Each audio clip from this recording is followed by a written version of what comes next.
ఫ్లేమ్లోనే ఉడికించుకుందాము. ఈ చికెన్ కూడా మనకు ఒక 80% వరకు కూడా ఉడికిపోవాలి.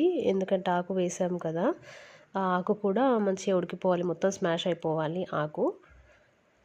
అండ్ నెక్స్ట్ కారం, వెల్లుల్లి పేస్ట్ వేసుకొని ఒక 10 మినిట్స్ ఉంచేసుకొని తర్వాత కొబ్బరి పొడి యాడ్ చేసేసుకుందాము. 1 గ్లాస్ ఆఫ్ వాటర్ వేసి ఈ చికెన్ని ఉడికించుకుందాము బాగా.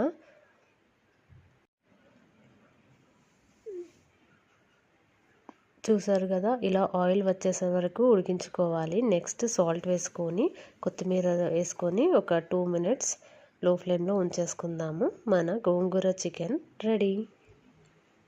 మీరు ట్రై చేసి నాకు కామెంట్ పెట్టండి ఎలా వచ్చింది టేస్ట్ అని. చాలా బాగుంటుంది టేస్ట్ కూడా. Thank you for watching this video. Don't forget to subscribe our channel. Please do